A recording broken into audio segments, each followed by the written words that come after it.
this is definitely one for the record books. One of the largest mass evacuations in U.S. history. It's going to have a huge impact on our state, especially the west coast of Florida. You have to make your plans for a worst-case scenario. But because of the size of this storm, you're going to see huge impacts. We provided sandbags for the public to utilize.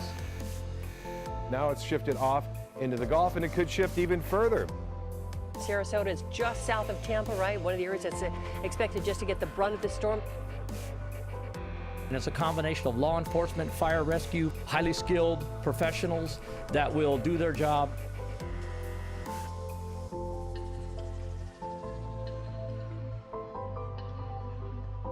This is a deadly storm. Interstate has never seen anything like it. The roads around Sarasota are virtually empty. Now, officials highly recommend that you stay in place.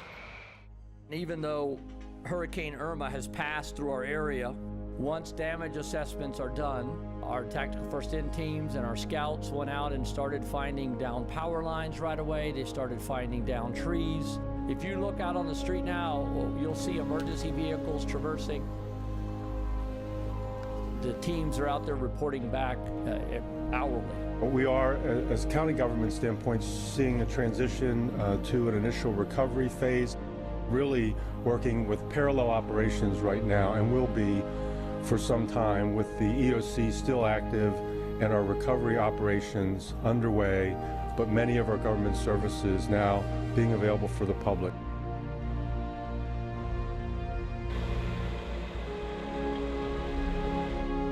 When we say Sarasota County is one team, as county government, we're one big team with our city partners, the school board, the National Guard. Everybody came on board, and it was incredible.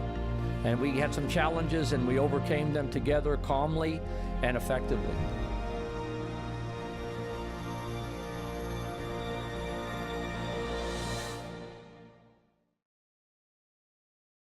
Thank you for joining us for County Talk. I'm Sarasota County's Emergency Services Director, Rich Collins. That was a look back at Hurricane Irma, which made landfall in Marco Island, Florida on September 10, 2017. More than 20,000 people sheltered in 13 Sarasota County school locations. Our contact center took over 13,000 calls between September 5th and 16th, and more than 1,600 county employees worked during emergency operations. When Irma's winds died down, crews were out cleaning the roads before first light, and all emergency calls were responded to by 3:30 in the morning. 83% of the county's critical facilities were back online within 48 hours, and 2 weeks later, the county landfill had already collected over 3.5 tons of yard waste. Here with me today to discuss Sarasota County's response to and recovery from Hurricane Irma is former FEMA Administrator Craig Fugate, who through Sarasota County's partnership with Charles and Marjorie Barancik Foundation and the Gulf Coast Community Foundation has worked with us on an after-action review. Thank you for joining me, Craig. It's a pleasure, Rich. You know, Craig, as we go back in time to the Labor Day weekend in 2017, which was about 120 to 140 hours pre-landfall and impact, counties across Florida were preparing their pre-storm preparations, taking the actions necessary to be prepared for impact. And by Saturday, September 9th, Sarasota County was bracing for what could have been a Category 4 impact in our county. Irma came on the heels of the devastation of Hurricane Harvey in Houston. How do you think that event influenced Florida citizens as Irma was approaching? Well, we do know that when we have a major storm make landfall in the United States, the next storm that comes up, people tend to be much more aware of that. And one of the things we saw were people evacuating well before many times official evacuation orders were given. So even here in Sarasota County, you were seeing tremendous traffic coming out of South Florida, both from the east and west coast heading north. And again, that kind of complicated evacuation plans because we were having to look at what people were doing, not necessarily what our plans called for. They were moving earlier than we would normally have expected them, and when we looked at how big the storm was and how unpredictable it was as people were moving across the state, how did that impact statewide evacuation, logistics, and fuel availability? Well, early on you had evacuations beginning in the South Florida. First it was the East Coast, then it was the West Coast, and then the storm started looking at the West Central Coast. And so you saw a lot of people hitting the major highways much earlier than the plan was. This consumed fuel very quickly, well before any resupplies could take place. So we were seeing a lot of people moving, in fact, probably more people moving than at any time at any Florida evacuation.